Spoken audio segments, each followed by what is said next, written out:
This whole damn world can fall apart. Be okay, follow your heart. You're in harm's way. I'm right behind. What's after that? I don't know. Oh man, okay.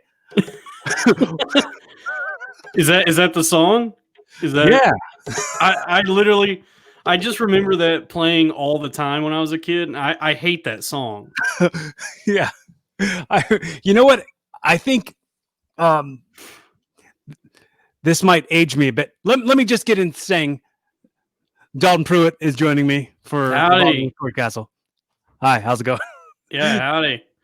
So the I think that at the time when the video came out, this video was in high rotation, and back then I think music videos were way more of a big deal than they became shortly after.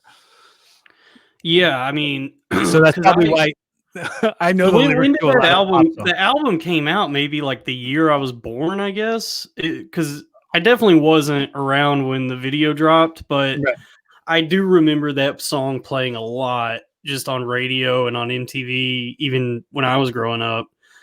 And it's one of those things that just got Can you say to the people listening who don't know what we're talking about? Oh yeah. Today was the inauguration, and the whole world waited with bated breath for the New Radicals to perform after 22 years, and they performed their big hit, "Get What You Give."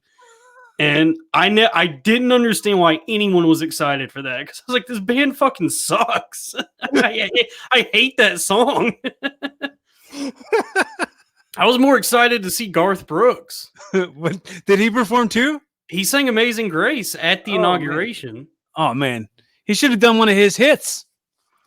I would have loved that. Because J-Lo was also there, and I would have loved him change it to "I've got friends in J-Lo places." That's perfect.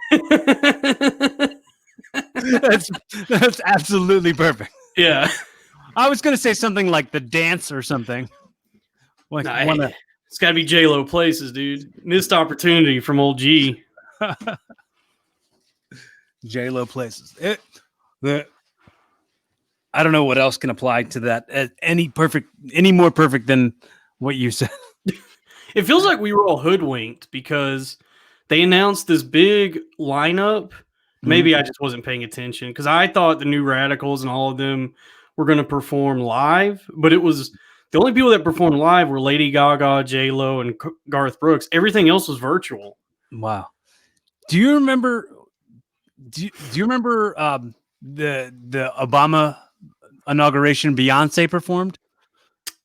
Vaguely. I was in band class at the time, and I just remember being excited that we all stopped playing music to do something else, because I don't know if you ever took high school marching band, but they cracked the whip, dude. Those band directors don't fuck around. It's brutal. I watched what was that movie with J. Jonah Jameson? Whiplash? Whiplash, yeah. Yeah, it's not that extreme, but I do remember our band directors like screaming at us a lot. To the point where, like, I look back on it, and that it was crazy because it's still a school, and you just see these big fat guys, veins popping out of their heads, yelling about what octaves and being in step. It was weird. So, I just want to ask for the forgiveness of the nerds who I called J.K. Simmons, J. Jonah Jameson. Just want to go back there and say I acknowledge that I said his character from something else he was in. Oh, but what are you going to do? I mean, that's how everyone knows him. Now everybody's going to come after my throat. Listen, you called J.K. Simmons from Whiplash, J. Jonah Jameson. Yeah, when I think of J.K. Simmons, I have to like work back. I gotta go. At first I go J. Jonah Jameson. Wait, no, it's J.K. Simmons. And then you go. Wasn't he in that "We Are Farmers" commercial? Yes. And he was also in a show that no one watched that I really enjoyed. It was on the Stars channel. It's a show called Counterpart, and it's about parallel universes. Wow. It was really cool. It was like a spy thriller between these two parallel Earths, like espionage between the two universes. Earthspionage. Yeah, dude. No, I've never heard of it. Nobody watched it. I never had that channel. I'd never had Stars. Me neither. I just found it on Amazon. Like, it's on Amazon Prime now, and I read the description. I was like, this sounds right up my alley, because I was a big fan of Sliders. Remember Sliders? No. You remember Sliders? I remember it existing, but I never saw it. Dude, Sliders rocks. It's a sci-fi show with Jerry O'Connell and him and this ragtag crew somehow find them. You gotta have a ragtag crew. Yeah. It's like him, there's this kind of crew to have. Yeah, there's no other kind of crew. It's just a bunch of misfits every time, no matter what you're watching. I mean, they came up with that phrase before they made tagless shirts. Yeah, now you're just a rag no tag crew. Yeah. sorry, Sliders. Go ahead. Oh no, I'm a big fan of any story that involves multiple universes. Are you super into Rick and Morty? Yeah, I like that show. I'm super into Rick and Morty as well. That was a part of the reason. I mean, did you follow Capital Wrestling?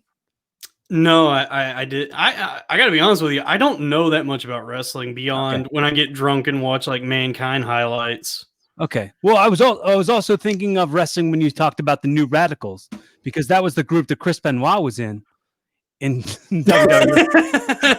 I do know that. I do know about him. Yeah. The Radicals? What? Chris Benoit? Yeah. But, I was also thinking today about his nickname Chris Benoit was the Rabid Wolverine. Like, really? They would go, the Rabid Wolverine, Chris Benoit, the Canadian Crippler. Like, that was like his monikers. I'm like, and they go like, oh, he went crazy because of steroids and CTE. No one is talking about how he had rabies all this time, and we were not talking about that. That didn't make him go crazy. So you think it was rabies? It was rabies that did it? It was rabies that did it. Yeah. Was there ever a wrestler who was also like an animal that could have played that and been like, I'm the one who gave Chris Benoit rabies and made him kill his family? Then you'd have to explain to people that rabid meant that you have rabies. Yeah. Yeah, to a wrestling audience. Yeah. Wrestling audience would be like, oh, I thought you said rabbit. A rabbit and a Wolverine, you get them together. He's bouncy, and he's stabby. Yeah. There's a wrestler that has like a snake on his hand? Yeah. Santino. Santino, yeah, he's the one that made Chris Benoit kill his family. He's a snake charmer. It's like the Cobra. He would do this move where he would like hit his wrist and then hit his elbow and then turn his wrist around, and then the snake was on his he had like a sock with the snake on it. Yeah. And he'd like stab you in the neck with it, and it was like you got attacked by the Cobra. Yeah, because I used to go over to like friends' houses and they would be watching wrestling, and I would see that and be like, "Come on, guys, what are we doing?" well, I'm curious about like what your thoughts, like when you say you get like wasted and watch like Mankind highlights. There is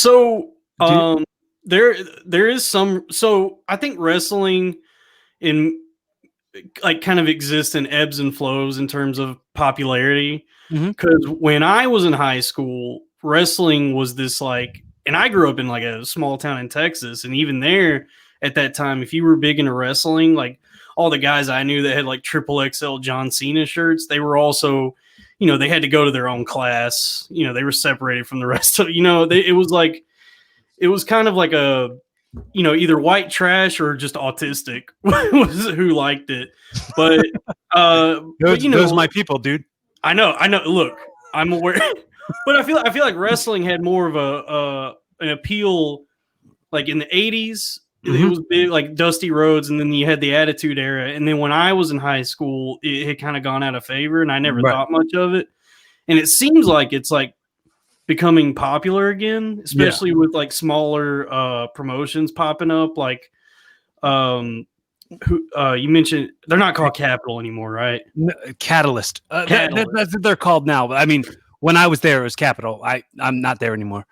So. Yeah, I think you're seeing more and more independent promotions pop up, which I do like, because I always like more punk rock stuff anyway. But you know, when I was doing comedy in Dallas, a ton of my friends who were older than me that grew up during the Attitude Era were trying to get me into it, and they were showing me all this like Attitude Era stuff, and I'm like, oh, this is way better than the stuff I've seen. Two things. The reason I asked you about watching Capital was because my character at Capital always had an alternative universe version of me take all the moves. Like, I'd have an alternative version of me, like, get beat up. And it would be an alternative universe version of me. It would just be somebody else in the same gear as me. I'd just give somebody my other pair of tights. And they wear Corey Castle tights. Say, oh, that's the alternate universe where Corey Castle's a black dude. Oh, that's the alternate universe where Corey Castle's a lady. That's the alternate universe where Corey Castle's Grey Wolf.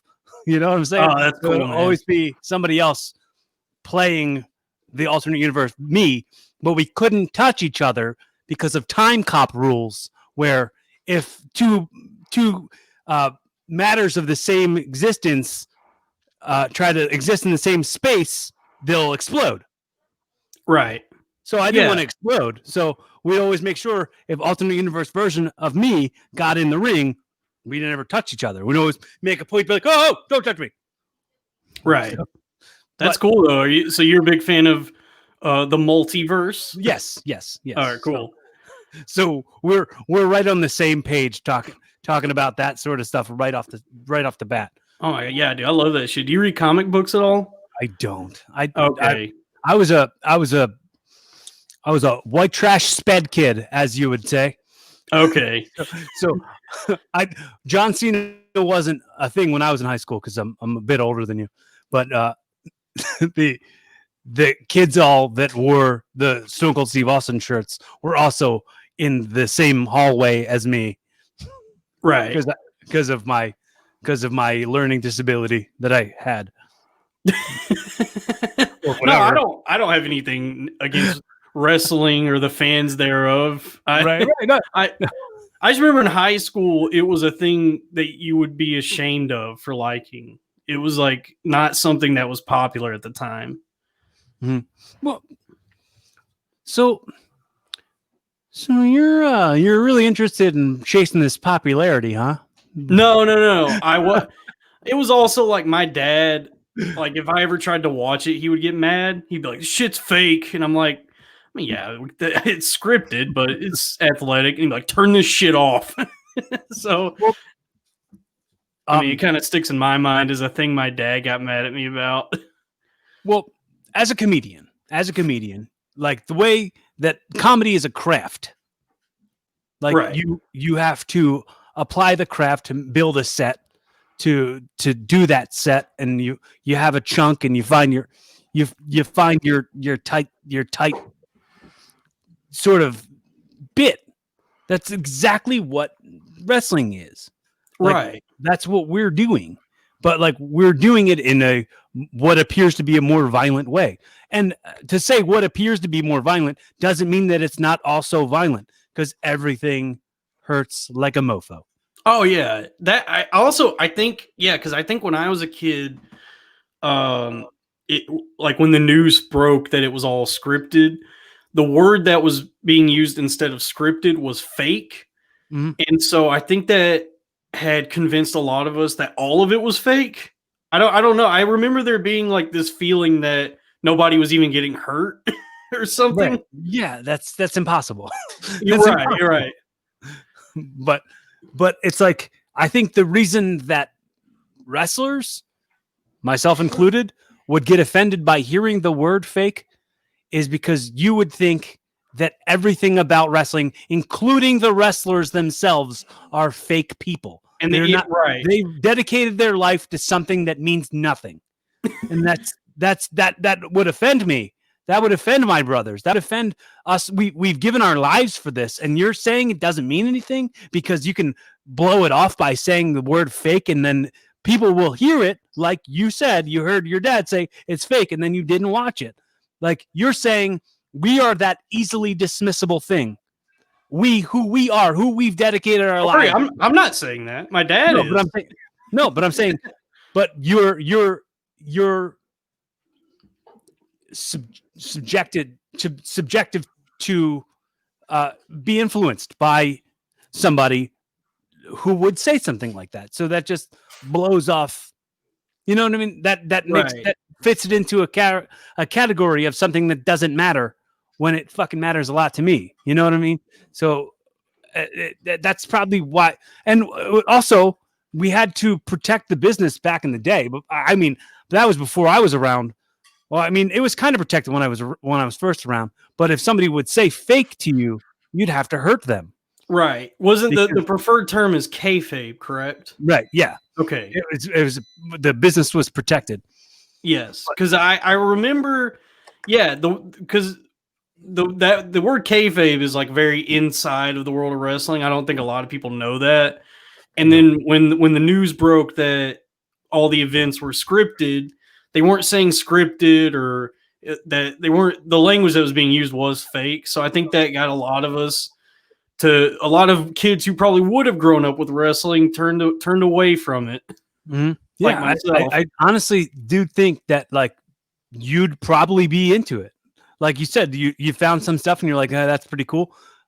We did a podcast, a pilot podcast.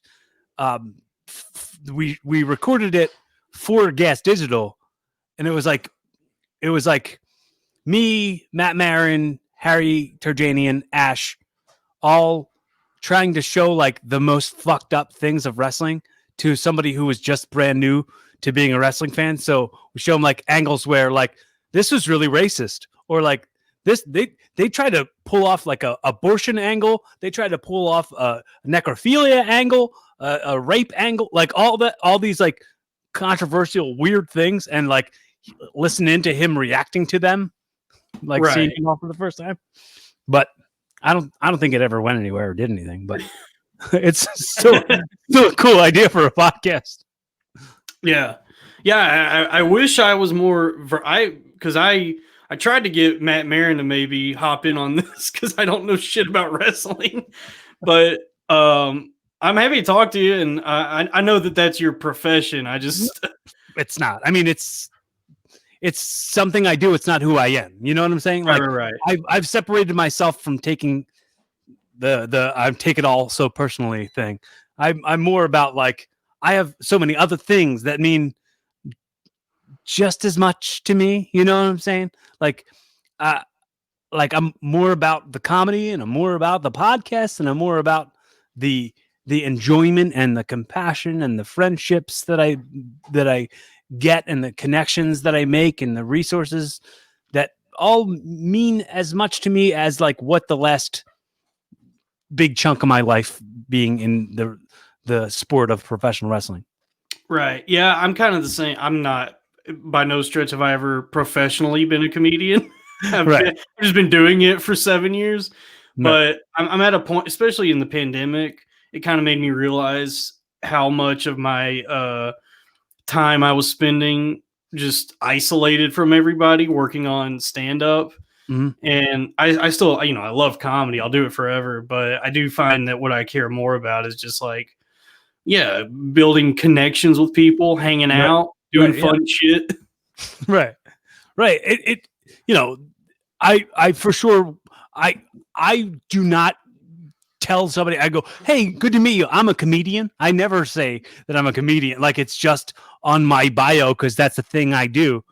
But I'm not out here saying that I make a living off of doing it, or I'm a professional comedian. But it's a major part of like what I love. So when it comes to you doing comedy, how do you normally build a set? Do you usually do like stuff, you try stuff on open mic? Do you then like memorize an entire set and have to do word for word, or do you kind of like riff on some stuff?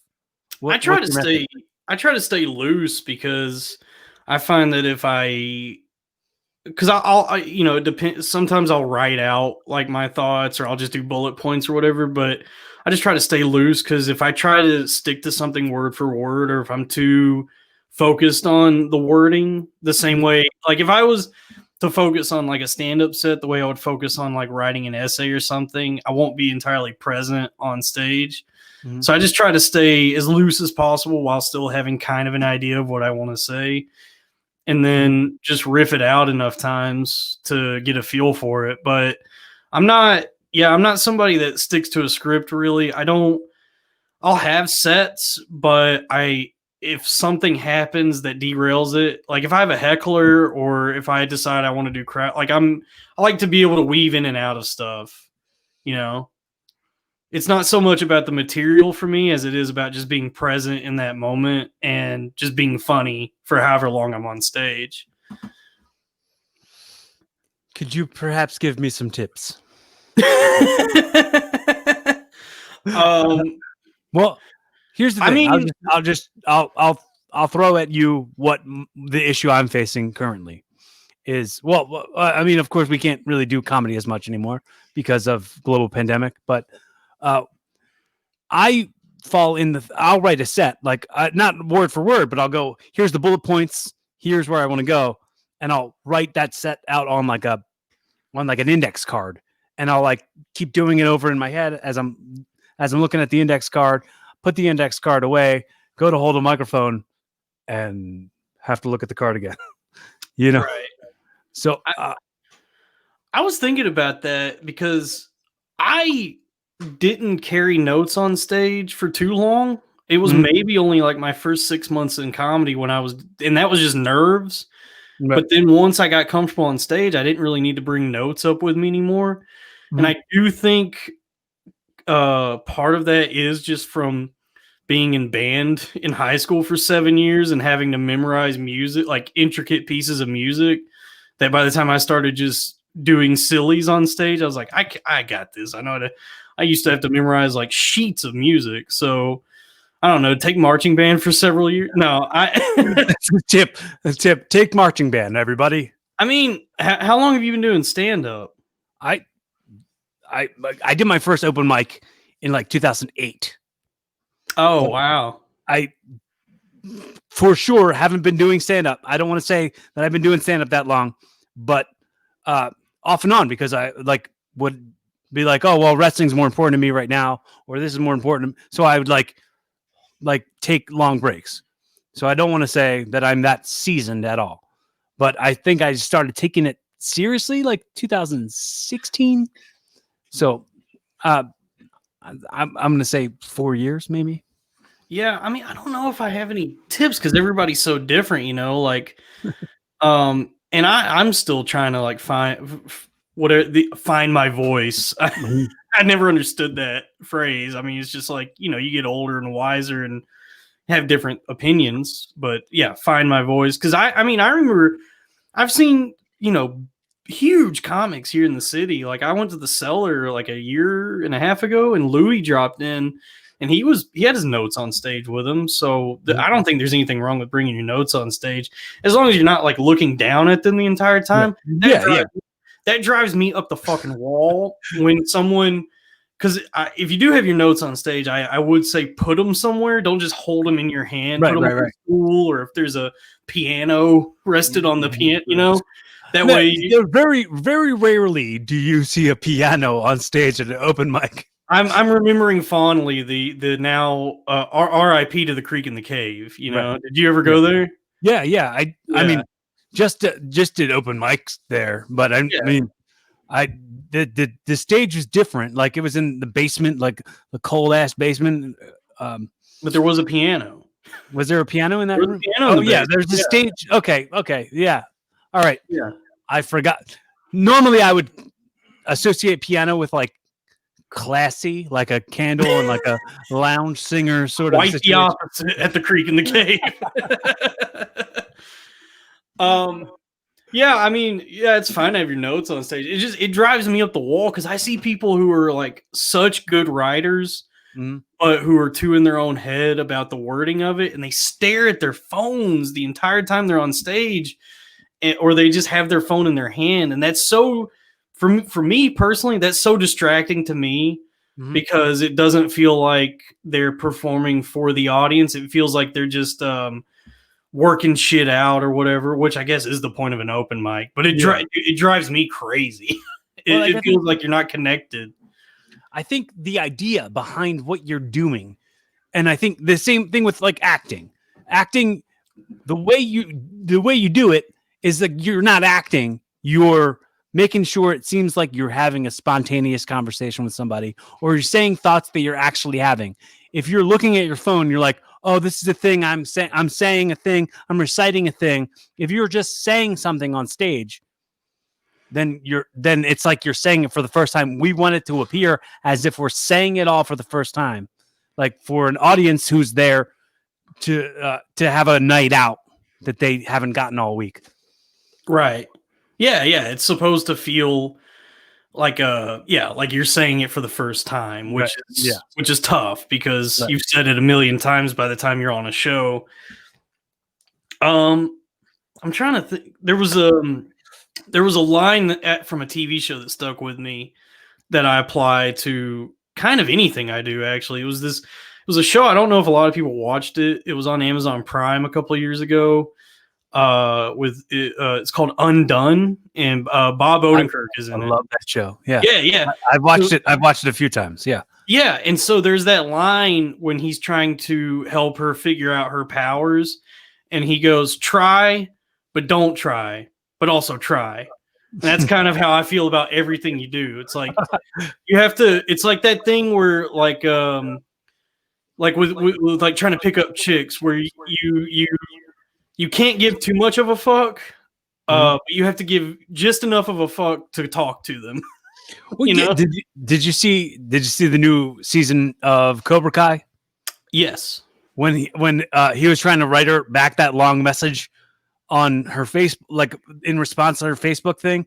Yeah. And the kid was like, "Don't write all that. What do you don't say all that. Just say like something short." And then like that's what'll mean she'll bite into it more if you like give away something. I said to Lucas. I don't know. Do you know Lucas?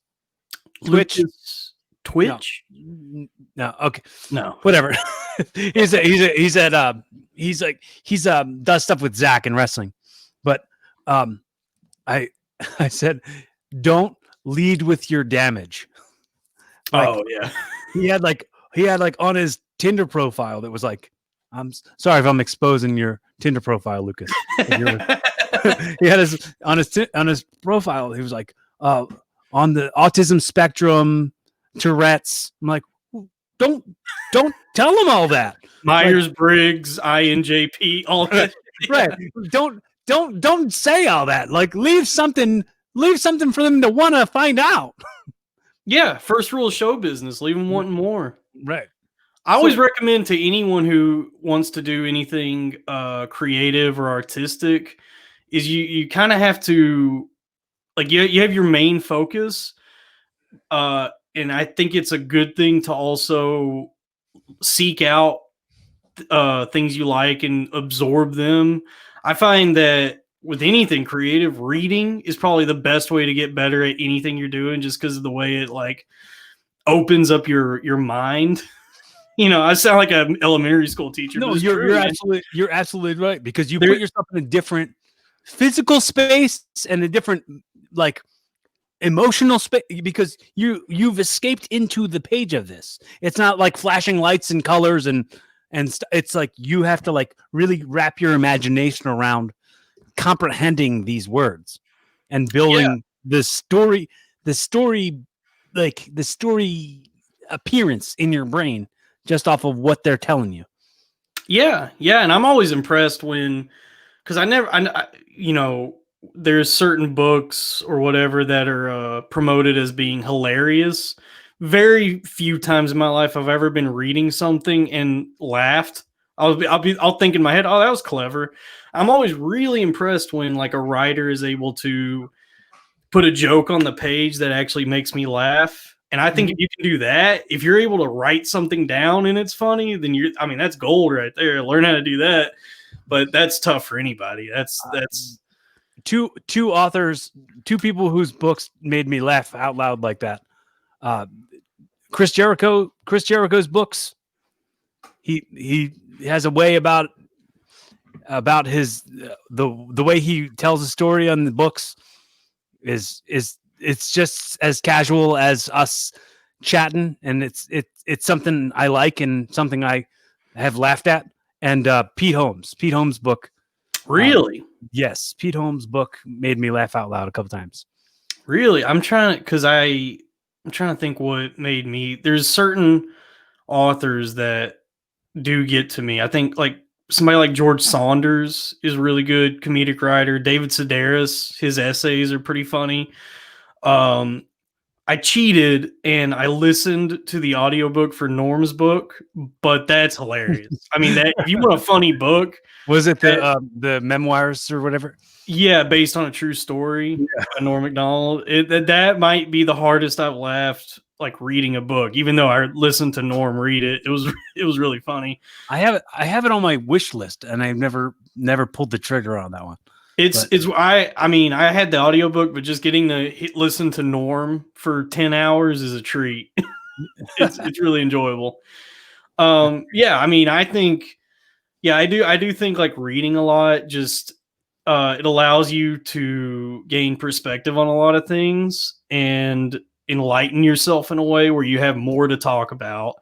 And you also learn from reading a bunch of different stuff like economy of language. I've read giant books and I've read small books. And I got to be honest, I think I get more out of like a 300-page book versus a 1,200-page book. I think learning how to say a lot in fewer pages, in fewer time is a very valuable thing to learn because I see comics go on stage and I know where the joke is and what they're trying to say, but they just have too much fat around it, you know? There's a documentary. I'm a huge comedy documentary nerd. And there's this comedy documentary called I Am Comic, directed by I've watched some of it. There's a part where Jeff Foxworthy is doing like a Jay Leno impression, where he goes, "If you're telling a story and you go bibbity bibbity bibbity boop, but you know." And then bibbity bibbity bibbity boop. You want to cut out some of them bibbities and get to the bibbity boop, bibbity boop, bibbity boop. And I quote that all the time. Yeah, but the cool ass thing was like I wanted to mention it, like, because I know you're a comic and also a podcaster. The way I approach that is like I listen to podcasts that I want my podcast to be like the kind of podcast I listen to. So like engulf yourself in what you're inspired by. Like if you're listening to this podcast and it sounds like inspired by this or this or this or this, it probably is. You know what I'm saying? Like there's an element of take every like nugget from it. Like that's the same with where the mala beads. Like I'll be like, you're supposed to repeat your mantra each bead you count or whatever. You just go through and keep repeating your mantra, kind of like a rosary where you do a prayer for each bead. But instead, I'll use it where I'll just like take each bead and count it as a thing that I'm grateful that is in my life. Like I'll be like, oh, I'm grateful that I have my home. I'm grateful that I have my mom, my brother, my sister, like the dog. Everything is another thing to be grateful for. So in that, finding all the things to be grateful for, find all the things that inspire you to like be more of what you want to be. Find things that you want to be like and be those things. Yeah, for sure, man. That's why, I actually think I feel like I might have contradicted myself because at first I said, yeah, just be loose, man. And then I said, but also don't use too many words, trim the fat. It's like, goes back to what I said, try, but don't try, but also try. But also Yeah. try. It's that, like, hurry up and wait thing. It's the same exact thing. Yeah. Hurry up. I tell you what really inspired me recently that's got me like completely rethinking the way I approach things. Are you familiar with Fran Lebowitz? No. Oh my God, dude. I had never heard of her until like a few months ago. Somebody posted a clip of her just critiquing like the way there's too many artists now. She said there's too many people doing shit, not enough people that I'm paraphrasing, but she was just saying that not enough people are critical anymore because the audiences have gotten dumber. And I'm like, yeah, I agree. And I didn't realize, I think it was in promotion for the Netflix doc that just dropped about her. Fantastic documentary series, by the way. It's called Pretend It's a City, directed by Martin Scorsese. So it's beautiful. Yeah. Just all these beautiful shots of New York and these big concert halls. But it's all about Fran Lebowitz, who is a writer who doesn't really write anymore. She wrote these 2 collections of essays in the 80s, Metropolitan Life and Social Studies. And they're wonderful collections of essays. And then she's just had writer's block for the last like 40 years. But now she's kind of, I guess because she considers herself more of a writer, she goes on these public speaking tours, but she's pretty much a comedian. Like you hear her on stage and she's hilarious, and hilarious in a way I appreciate because it is kind of like artsy fartsy smart stuff, but just so witty that artsy. Yeah, because I see people try to be like that in Brooklyn, but they just come across as condescending. She seems to like bridge the gap between being like super smart while still being like relatable in a way. But I would recommend. Hell, dude, that's very inspiring. Yeah, I recommend that documentary and all of her work to everyone right now because that completely has changed the way I look at like kind of everything. She is wonderful. I mean, I think, she has so many insightful things to say about just the world of art in New York and writing and speaking and everything. And if you want my advice, just watch that docuseries because that really helped me recently. I'm gonna fully check it out. I mean, I think, honestly, that's kind of, I almost want to find that medium there, like the between like motivational speaker and comedian, but like I don't know if it's like, I know in my comedy I can pepper in things that would be applicable for you to be inspired, and that's what I kind of want to do. So right.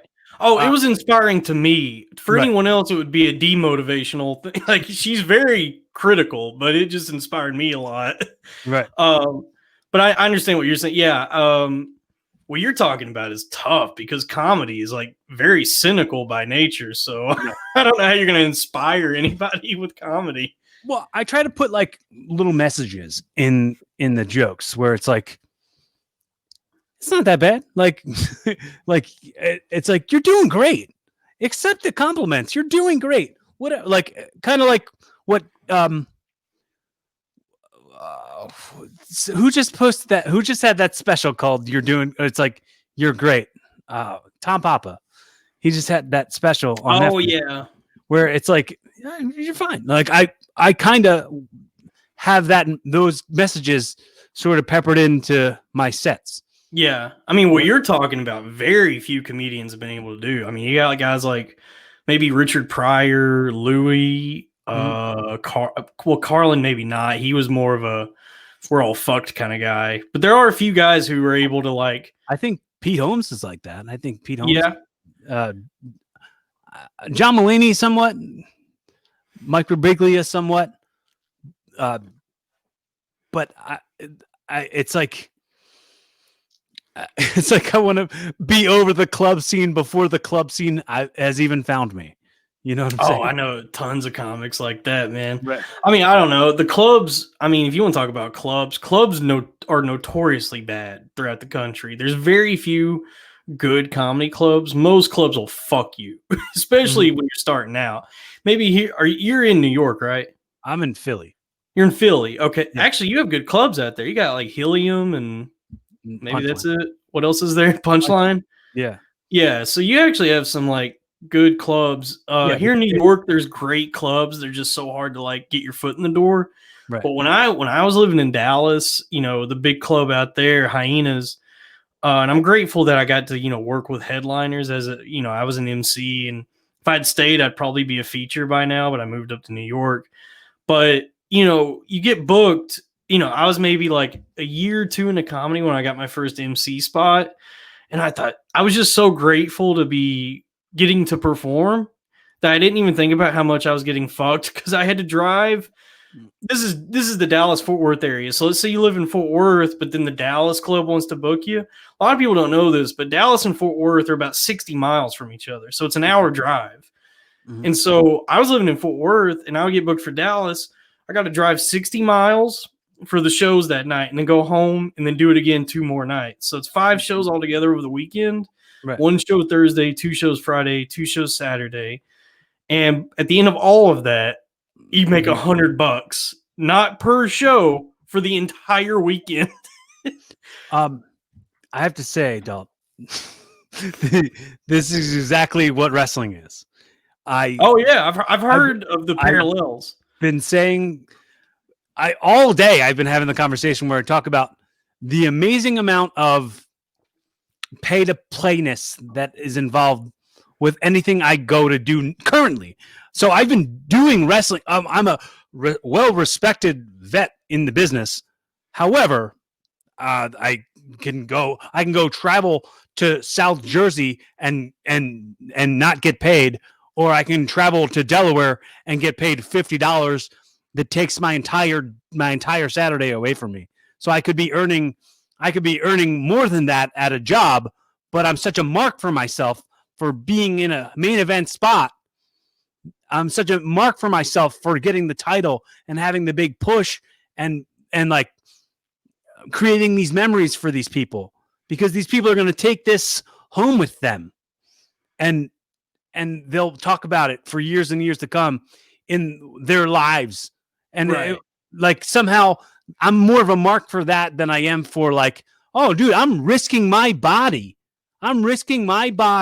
over and over, and my health and my brain health. Like I don't know if you've ever heard of the bump card theory. Bump card theory? Yeah. So like it's like a like a loyalty card at a like a sandwich shop. Oh yeah. Punch card that. In the theory is everybody's got a bump card and you can only punch the holes in it so many times. So like the amount of times you fall, you can only do that for so long before you. So you're saying if I overdose again, I get a free sandwich? Well, I used to make the joke. I never did it on stage, but I make the joke just to my friends and family where I hope my siblings don't get upset with me for this, but I would say my dad's other wife, she had so many abortions that they gave her like a punch card. The abortion clinic. Every third dumpster. Right. Yeah, I think what you're talking about though, about where you kind of disregard your overall health and well-being and finances to pursue the thing you love. Right. It's so hard to justify that to anyone else but yourself. Right. Because when I picked up, I honestly, before I started comedy, had never even considered stand-up or even thought about it. And I just got I was super depressed in college. And I think just one night I got really drunk and because prior to this, all I knew about stand-up was Blue Collar Comedy Tour, shit like that. And I got really drunk one night and I watched Stanhope's special, Beer Hall Putsch. Have you seen it? I have, yeah. Yeah. And I just remember watching it and like realizing, oh, can this be what comedy, like, can you do this? Like, is this acceptable? And I just went to an open mic the next night and like right away felt that I had a knack for it. Like I was like, oh, this is the thing I'm good at. This is my calling. It wasn't something I'd ever really thought about that much before. And so I think it's weird, like when you find your calling, when you realize what your talents are after exploring a number of things, you realize what you're talented at, you just have to go for it, no matter how much you get fucked by life along the way. I think I said this. I think I have it written on my wall. I said, what you want has a better chance of finding you if you're looking for it.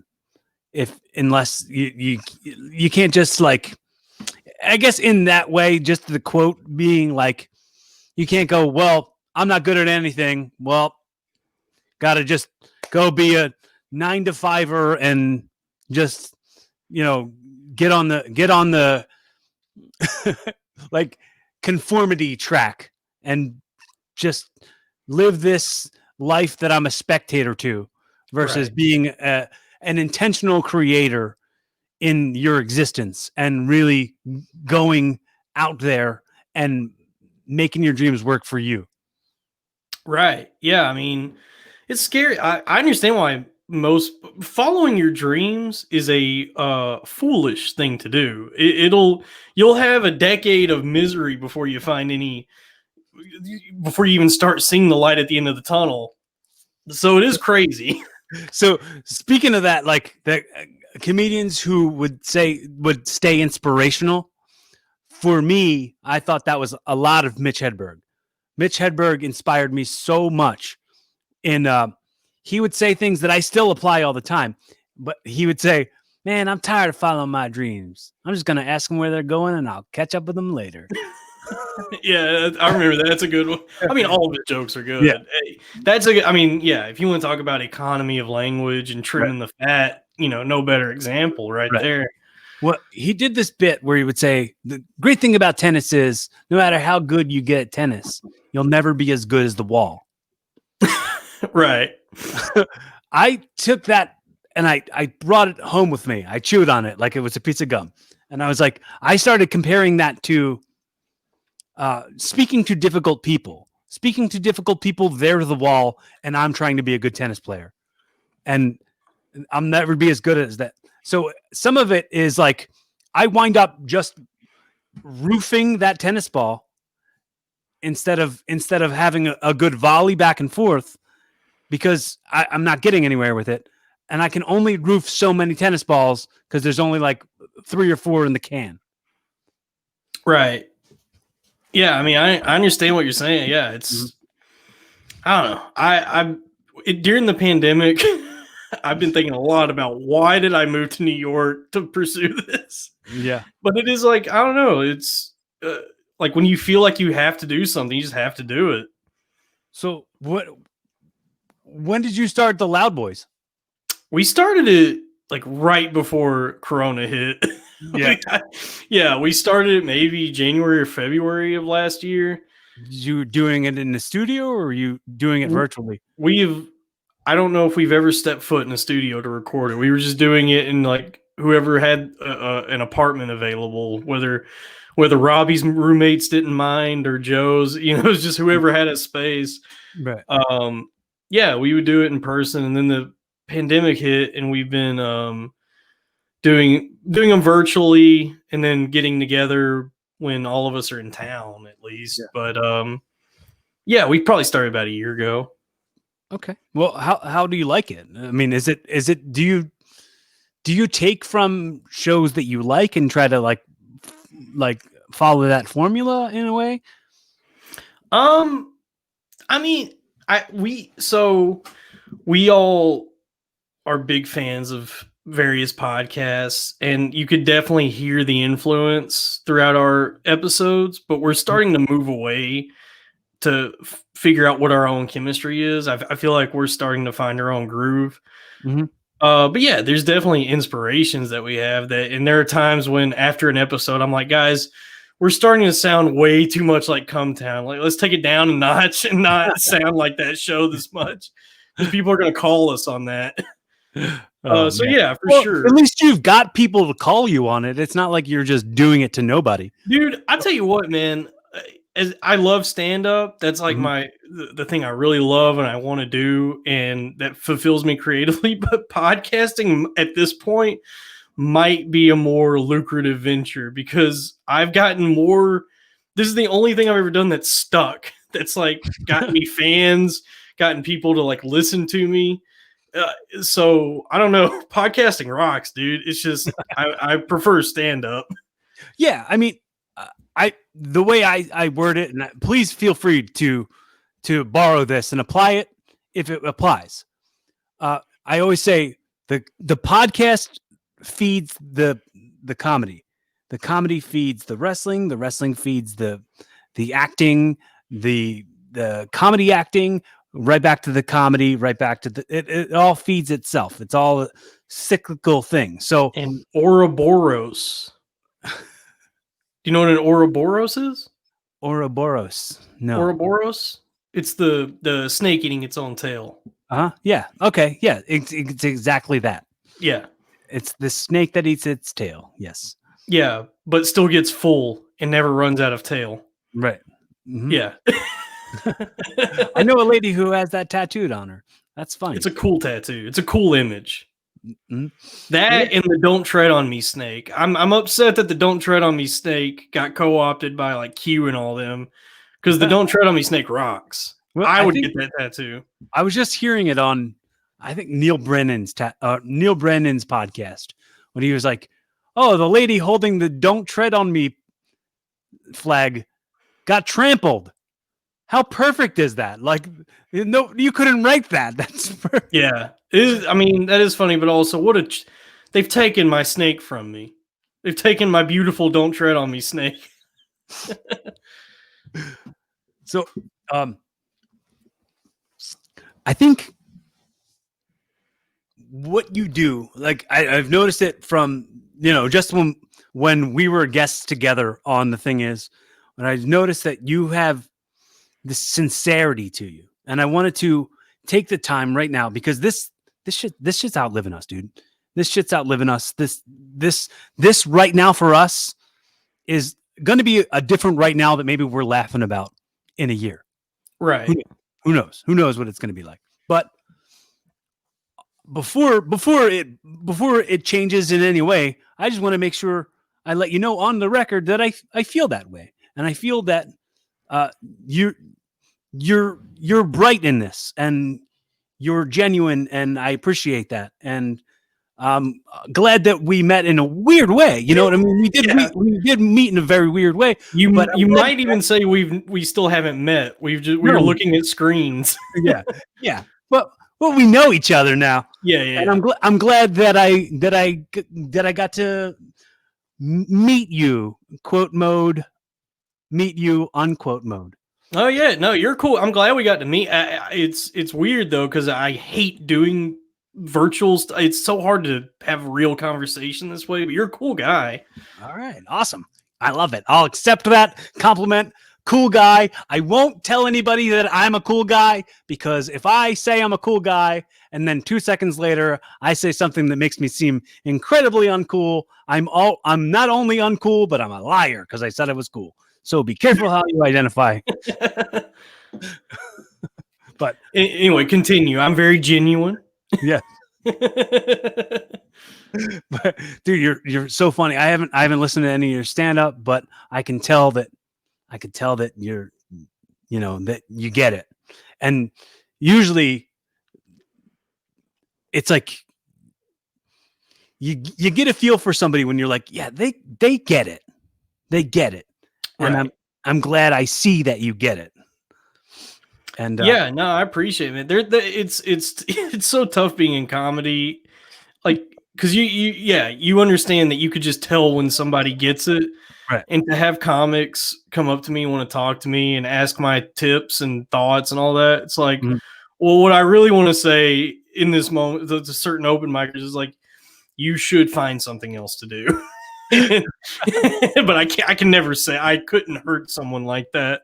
Right. So, but you're right. You could tell when someone gets it, when someone doesn't. And the arts are flooded with so many people who don't get it right now. Just people who grew up being told it's okay to chase your dreams, but no one ever told them it's also okay to give up on them. Yeah. Well, I think is this inspiring? It is because it's very much like you don't really know. Sometimes you don't know what you really truly want until what you truly really want finds you. The same thing you said with comedy. Like you didn't know it was a thing, and then you found it, and you're like, wow, this is what I was meant to do. So maybe if you think that you want something, maybe that's not for you as much as the other thing. The other thing that is for you is trying to find you, but you're busy doing something that isn't that. Yeah, dude. I mean, because I'm an example of this. When I was in high school and maybe first year of college, all through that time, I thought I wanted to be a musician. I had all these guitars I'd bought and all these different. I wanted to be like, who was I a fan of at the time? I was a bit in high school was when I discovered Rush. So I really wanted to be like Alex Lifeson, the guitarist for Rush, which is a weird dream to have because he's the least memorable member of the band. But, I wanted to be a musician and I was embarrassingly bad at it. Like to the point where I look back on it, it's like, I should have known that I was never going to be able to figure this out. Because I practiced plenty, but just never could wrap my head around how to create music. Mm-hmm. And so, I gave up on that, what I thought was my dream, and piddled around doing other things, and then landed on comedy and was like, oh, here's the thing I have a knack for. Mm-hmm. So, if, when I see people who don't have a knack for something, I wish I could just grab them and say, go do other things, explore. Don't waste your years bombing at open mics. Well, dude, I was just talking about the amount of people like this one kid. He's at Philly open mics, and I don't want to say his name or anything, but he does like racist and rapey jokes and all this stuff, and he bombs every time. No one ever understands, and he's been doing it for like 10 years. And it's the same jokes that don't get over, but he's still trying to make them happen. And then he like turns it on the people like, whatever, the other room got it. Oh, you guys just suck. And it's like, maybe instead of blaming other people for sucking, realize that you've got 3 other fingers pointing right at you. You're the one who might suck. Yeah. I mean, here's my thing. I think if you've been doing, because stand-up has such an objective result to it, where it's like you kind of know if you're doing well because either the audience will laugh or they won't. Every now and then the audience might be laughing at something ironically, like that you're not even aware of why they're laughing. But for the most part, you kind of know if you're doing well or not. And it's crazy when I see people who have never had a good set somehow convince themselves that they did well or they're getting laughed. Like there is and Mike Birbiglia said this. This is like a thing I say he's inspiring to me because he's like, oh, there's a level of delusion involved with it. Like the first time you get up there and you bomb, you're like, well, I was pretty good. Let me go back and do it again. So being able to recognize that you do have that delusion. You do have that delusion. How long does that delusion carry you until like it's sad? Yeah. No, the delusion is very necessary starting out because it's like any sane person would, the first time you bomb, they would go, you know what? I never have to feel that again. That's the worst thing that's ever happened to me. But comics, a lot of we all just want to keep going back. We're at the craps table, dude. We're like, something's got to come up eventually. I've gone into never wearing shirts that have something that people like on it. Like I always have to have blank shirts or something blank so after the set, someone can't come up to me and go, "Oh, your shirt's great." I'm like, "No, the jokes is what I want you to pay attention to, the jokes." And there's a Philly comedian, his name is Joey Doc. I quote him all the time in saying this, but he used to have this bit where he would say, someone came up to me after a show and said, "Oh man, you're so brave. You're so brave up there." And he's like, "Yeah, but I was going for fun." Yeah, I know, dude. Yeah. So it's like, I was wearing like a Patty's Irish Pub shirt at an open mic, and someone came up to me and said, "Oh, that's a great shirt." I'm like, "What about the jokes? Can you talk to me about it?" If you're gonna wear, I don't mind if you have like a graphic tee on. Mm-hmm. Don't wear something that's funnier than that references something funnier than your set. You know, I see people going on stage all the time wearing like shirts from their favorite sitcoms or even like a stand-up comedian shirt, and it's like, don't remind these people that they could be having a better time.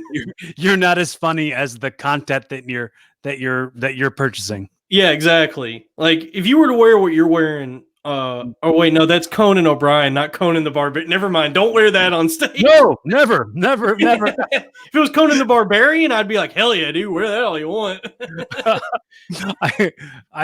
I did a roast battle, but it was like a on the spot roast battle where like you're supposed to see somebody and just like, you know, kind of judge them and make jokes about them. Right. But the guy was like, "Hey, you look like Aquaman got fashion tips from Johnny Depp." And I was like, "I like both of those things that you just said." Yeah, I know. So you just look like the Jason Momoa Aquaman. Right. Like, those are things that I'm happy about. Please don't compare me to any other handsome, funny men. Please don't do that. Yeah, I'm not here for that.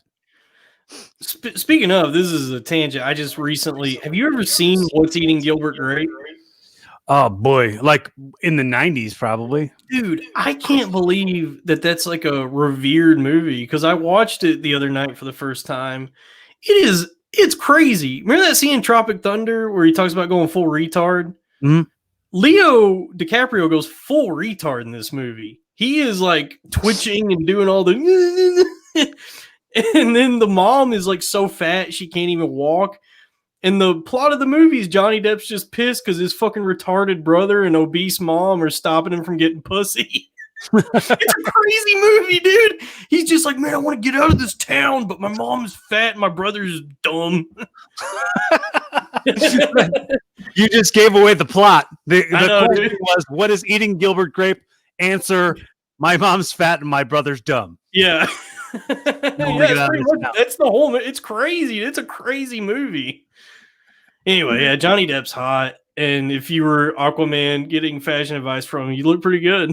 Oh, thank you, appreciate that. But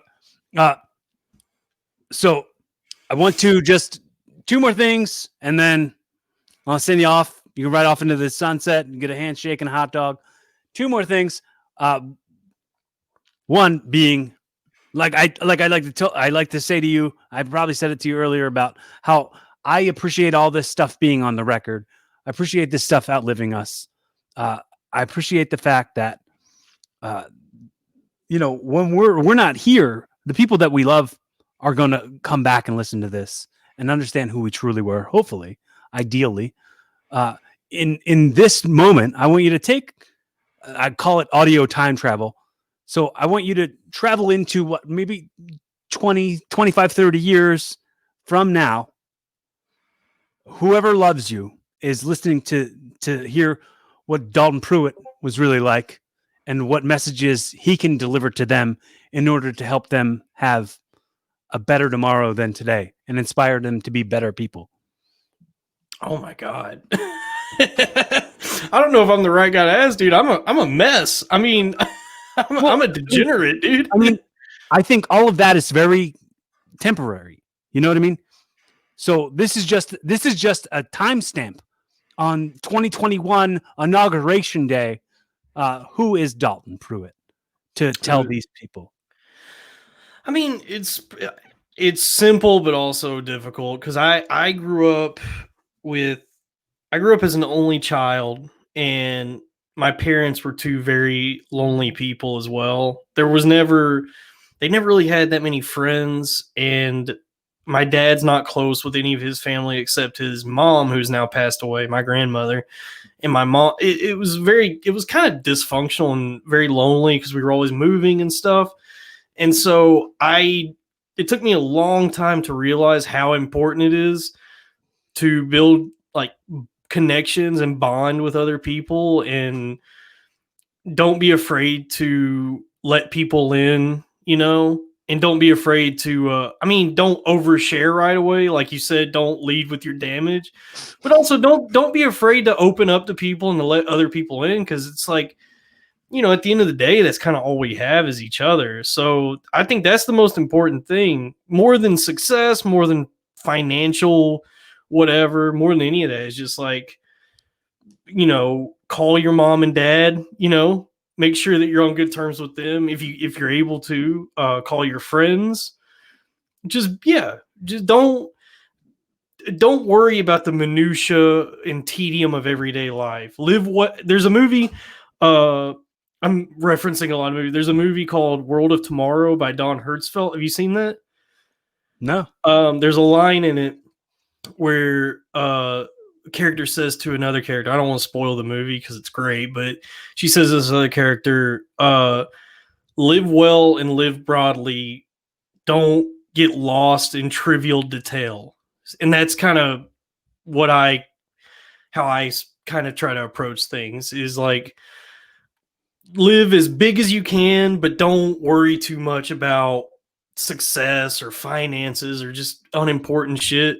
Just love the teachings of Christ, love one another.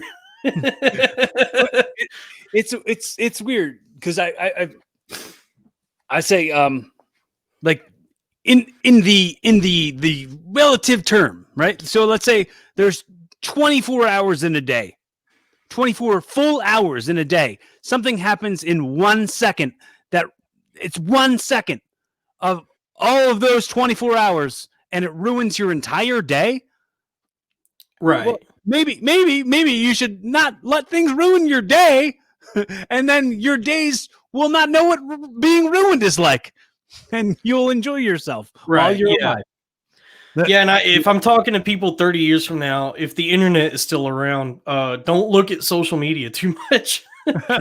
That's ruined us, because I don't think people realize that, there is a person on the other end of whatever was typed, but by the time it gets to you, it's just ones and zeros on a phone. It doesn't mean anything. So there's no reason to let that get in your head. It's like road rage.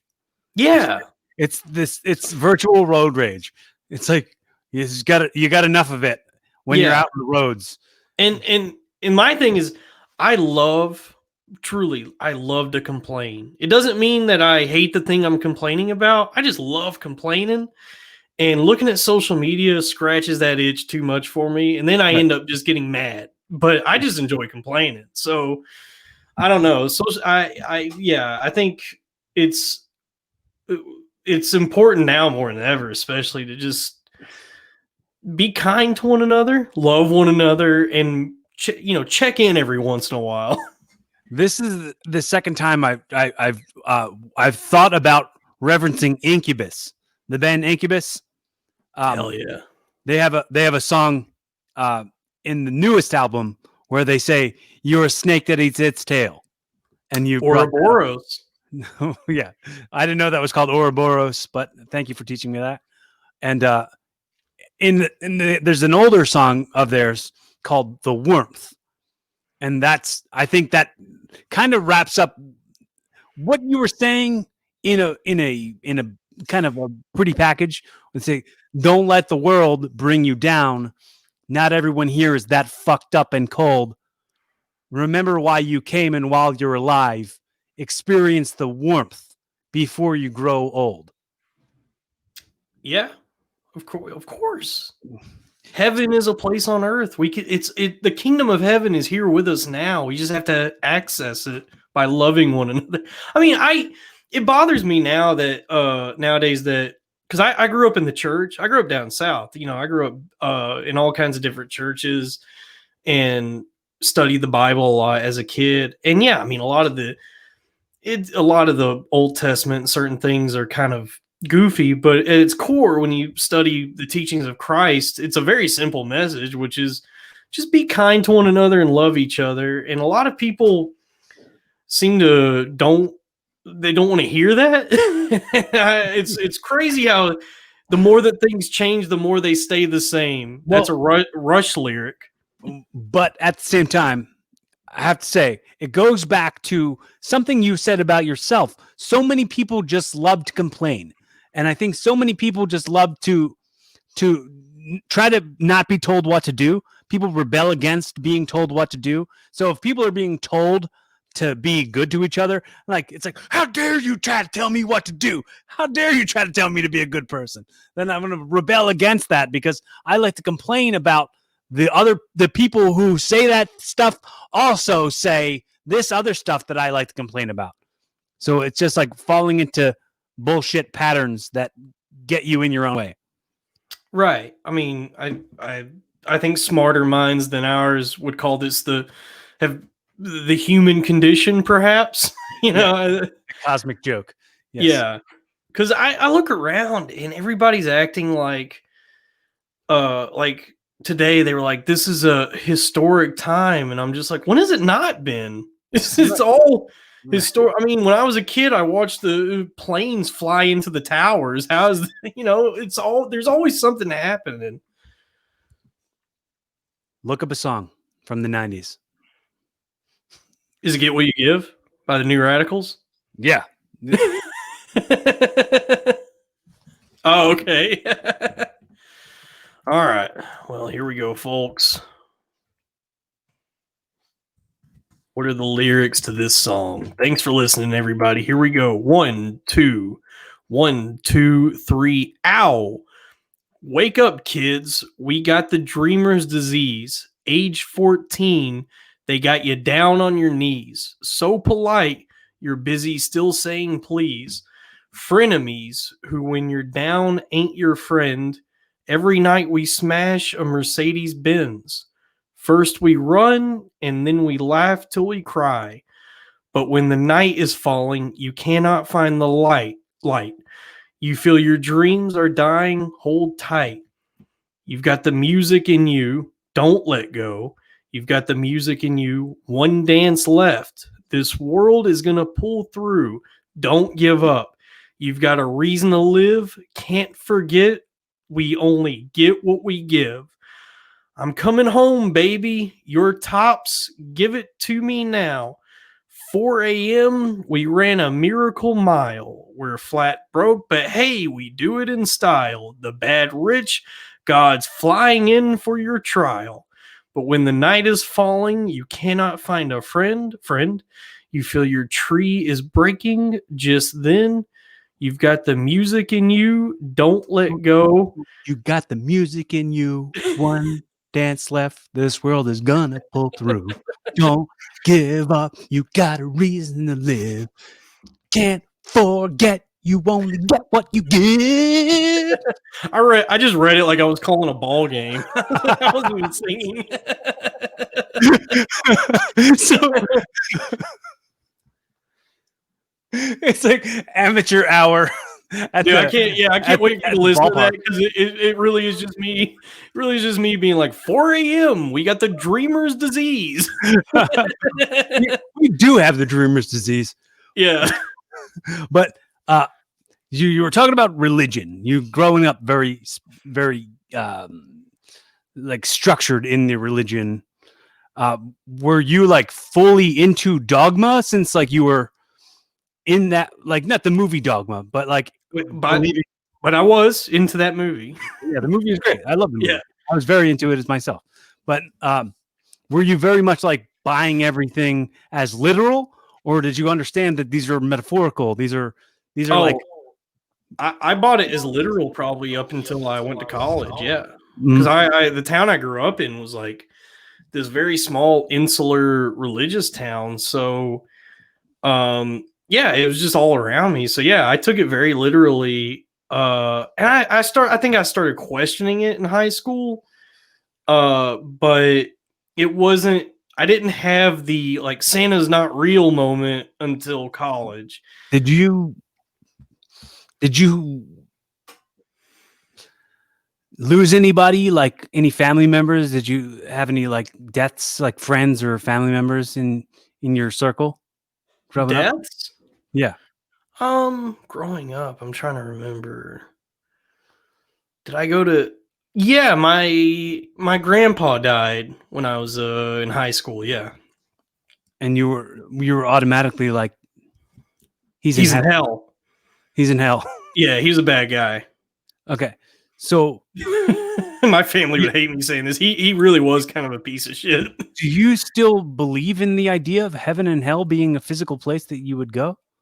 Man, I don't know. I mean, this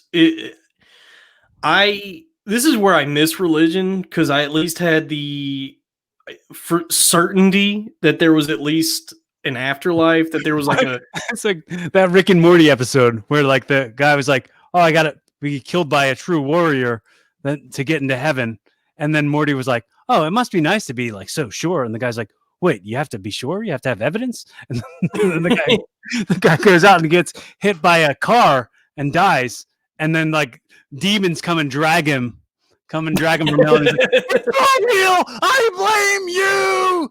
That was what. Yeah, there was it's very comforting to have to be sure that there's like a structure to the universe, and we have some answers. And then once you kind of start walking away from that, you find yourself in the darkness. And I'm also just a super anxious guy, so I've had many a nights just not being able to sleep, being like, man, when I'm dead, is that it? What is that like? What does it feel like to not exist? Just spinning in circles in my head.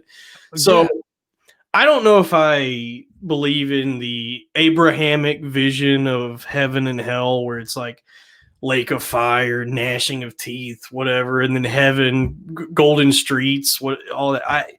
That's a little too nice and neat of a narrative. I think if there is, if whatever we don't even know what consciousness is, it could just be electrochemical reactions in the brain. But if there is like this. Yeah, if there is like this transcendent spiritual consciousness, there's no possible way to fathom what the transition is, like where it goes. So I think the goal while we're here is to keep it in mind, memento mori, remember that death is real, but also try not to worry too much about it, because there's no possible way to even fathom what it's going to be like. It's funny. It's like Brian Regan was a guest on Pete Holmes, and when he asked him the question, like, what do you think happens when you die? Brian Regan responded with, it's the one question that everybody doesn't know, but everyone will eventually find out. Yeah. And I love that. And he also asked that to Dana Carvey. And Dana Carvey said, where were you during the Civil War? Right. Pete Holmes was like, I didn't exist. And he's like, well, you'll go back to that. And right. So I find the weird like tugging on like the cosmic spiritual like relationship with the planet and the stars. Like I feel that energy, I feel that pull to be spiritual, but then I feel the hypocrisy in me going like, what if I just don't exist anymore? What if I just don't exist? Who knows? But it's more about affecting the lives that I can affect while I'm here. And even if those lives get affected by me after I'm not here anymore, because I have the opportunity, the platform to build a voice that might speak to somebody who wants to hear it. While I'm not here, I will still be somewhat existing. And I feel like a couple of years ago, I lost one of my best friends, and we talked about death all the time, and I think I haven't seen anything, or like he doesn't visit me or anything. It's not anything. It's just like I feel like he's with me when I'm thinking of him. His memory and his words and the testimony that is the lessons I learned through Aaron Gainey are more of Aaron Gainey visiting me. I feel more visited by him when I'm thinking of him than him actually being here. Like that was his human shell. That was his meat suit. Yeah. Yeah. Like, I lost a friend recently. And I do find myself, he was a kind of a curmudgeon. He was a funny, hilarious guy. One of the funniest dudes I've ever met, but he was very guarded to everyone except like a select few people. And I don't think I was ever one of those people, but I do find myself thinking about him a lot because he had one of the best Twitter accounts out there. I still look through his tweets because he had some of the funniest tweets out there. But he's just like, he was a super sweet guy who had a lot of smart things to say. And I do find myself looking back on conversations I've had with him. And I understand that feeling where it's like, it does feel like in those moments when you're remembering them, it does feel like they're here with you. Mm-hmm. Well, it's also like, how arrogant am I to believe that he doesn't have more important things to do than be around me all the time? He had kids. He had, you know what I mean? He had other stuff way more pressing than what his buddy Corey's thinking about. You know what I mean? Right. And I just, it just, I want to say like it doesn't pull hope away from me to think that it's dead over, but it's like I can affect people by visiting them in their earphones. I can affect people by visiting them in the memories they have of me. Right. And inspiring in a way, and I'd rather have that power. I'd rather have that strength than be able to haunt people. Right. I'm not angry enough to want to haunt anybody. See, I want to live forever, dude. I keep hearing about these. Have you heard of telomeres? No. It's like they theorize that this might be what causes aging. Is this like a cell or something in your body? They notice that as you age, it gets longer and more frayed, whatever this is. And they suspect that this might have something to do with the aging process. And some scientists are working on, is there a way to repair these telomeres? I'm hoping I can live long enough till they figure that out, and then I can achieve immortality, and then one day witness the heat death of the universe. I want to tell you about this idea I have. Okay. And you might enjoy it. I've not taken the steps to actually make a script out of this, but I have an idea for something. If someone's hearing this and wants to do something with it, talk to me about it. But for sure, I want to do a thing where I'm saying, I don't know, you might be too young to remember this, but Y2K, when they were saying Y2K is going to be a thing. Right. Yeah, I remember that. The world's going to end. So I was thinking to go, well, in the year 2000, the world does end, but it doesn't end for the fact that like anything explodes and people die. It's that new people stop being made, right? So it winds up being also that you die the year that you're born. So let's say I was born in 83, I lived to 83 and I die. And if someone's born in the year 2000, they don't live. If someone's born in 2001, they live to 1 and then they die. Someone's born in 2002, they live to 2, they die. So I think I wanted to do something with maybe the rich elite have been able to hack that somehow. But now this introduction of this idea that, what is it called? Telomeres? Telomeres. Yeah. So maybe now with a little bit of like that, maybe that's something I could dive a little bit into later to brainstorm with somebody. If somebody else wants to like get in on writing that with me, cool. Let's do it. Yeah. I mean, while we're talking about this, I don't really understand longevity, honestly.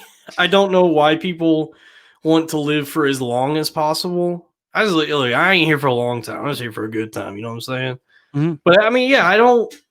It feels like we've turned life into like a game of asteroids where people keep trying to get the highest score, even when it comes to age.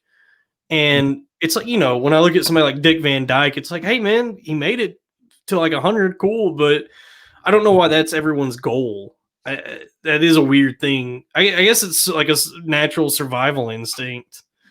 Well, it's a FOMO. Yeah, yeah. If you're not here, you're missing out on something. That's true.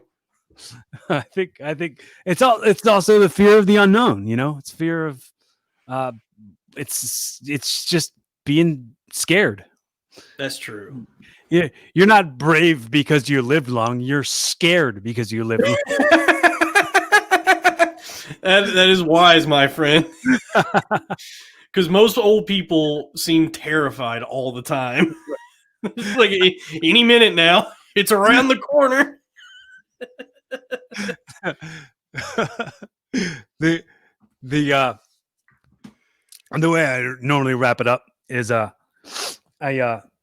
normally ask the guest, hypothetically, I've gifted you this show. Okay, so this was the pilot episode of your new podcast, Evolving with Dalton Pruitt. Mm-hmm. So in your pilot episode, in a very Jerry Springer's final thought, wrap this up in a pretty bow where people can take the lessons to be a better version of themselves tomorrow as they were today. Well, let's start with the golden rule. Treat others the way you want to be treated. Right there. I mean, there's a reason it's the golden rule, and I do believe that. I mean, it's crazy how simple things are. It's just hard to do them. I think, yeah, be kind, love one another, live well, live broadly, read lots of books, do lots of things, travel, explore, live life. Just live, baby. I mean, we're only here for, anywhere from 1 to 100 years. However long we're here, just don't be afraid. Live, love people, treat people well. It's simple, dude. It's simple. Try, but don't try, but also try. Which I stole from a TV show. That's a great show. I love the show. I hope they're doing another season. I hope so, man. I was blown away by that, and you're the only person I've ever talked to about it that's also watched it. Oh, I love it. I've tried talking to everyone about that, and they're like, "I've never heard of it." I'm like, "This is the fucking coolest show." Anyway, this episode brought to you by Undone on Amazon Prime. Please watch Undone. We gotta get a second season. Was it real? I mean, never mind. I won't spoil it. But yesterday I did an episode with this comic Renee who lives in Denver. He said he did this impression of Alf at the end of the show where he said, "Hey Willie," like Alf. Do you know Alf? Yeah. And I said, I'm going to end every episode with the guests saying, "Hey Willie," and their best Alf impression. And he said, "I'll believe it when I see it." So I figure from now on, this being the first episode since I recorded that one, could you end the podcast on your end by plugging all the things that you want to plug, and then at the end of it, be Alf and say, "Hey Willie." Okay, well, we'll start the plugs. Listen to my podcast that I record with my pals Joe Gorman and Robbie Goodwin. Our show is called The Loud Boys. You can follow us on all social media at Loud Boys Pod. If you'd like to follow me on social media, my name is Dalton Pruitt. Might be easiest just to search my name because my Twitter handle is at newdalton69420 and my Instagram handle is at saltydalty69420. And so, and here we go. I've never watched an episode of Alf. I'm familiar with the character, and I will do my best impression of this catchphrase. Hey, Willie! That was perfect. That's the best one I've ever heard. I'm gonna tell everybody that it's the best one I've ever heard. Yeah. Hey, how about a Chinese Alf and his name is Arf? Okay, do it. That's the least best one I've ever heard. but I want to make sure I let you know how much I appreciate you spending the currency of your time and your effort on hanging with me, and anybody listening, how much I appreciate you spending your currency, that is your time and your effort, on listening to me and Dalton BS for 2 hours. And and seriously, if this is your first time listening to Evolving with Corey Castle, go back and listen to the other 200 and some episodes, and subscribe so that you get new episodes every single Monday at noon Eastern Standard Time. Also, check out my other podcast called Rassle Rock, Rassle Rock, which I host with Mark Kalbacher and Rick Connor. And follow me on YouTube, and make sure you keep letting me know you exist. I want to hear that feedback. I want to hear what you like, what you didn't like. You want me to shut up? You want me to stop telling the same stories over and over again? Subscribe to a different podcast. Sorry, but I appreciate your feedback. I do really appreciate it, and I want to be a resource to anybody. Especially want to tell you right now, Dalton, if there's ever a moment where you need a friend or you need a resource in some way, if you need somebody to be a guest on your show, if you need some advice, if you want a friend, just judgment-free conversation, absolutely reach out to me. I'm here for you. I'm glad we're friends now, and this is just the beginning. And anybody who's listening and hearing the sound of my voice, if you feel like you're alone and you got nobody to talk to because everyone's going to judge you, I'm not hard to get a hold of. Follow me on Twitter at Corey Castle, as it's written on the screen, CoryKastle. Also, follow me on Instagram. Jump into my DMs, bro. I'm not big enough to not answer you. I'm a human person, just like you. Be fun, have safe, keep evolving. Thanks, Dalton. Yeah. Thanks for having me, man. That was fun. That was a good, engaging conversation.